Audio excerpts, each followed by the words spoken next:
கத்திரியே ஆடு முட்டி போடும், கத்தக்கூடாது. ஆடு தூங்குது பேர். அங்க பேர் மாடு என்ன பண்ணுது பேரு. பாப்பா ஆடு தொடு, அம்மா ஆடு தொடு.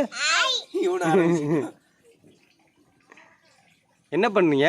அம்மா ஆடு தொடு, பாப்பா ஆடு தொடு. சமரன் தொடுங்க. ஆடு தொடு. தொட்டு பார், கடவாத.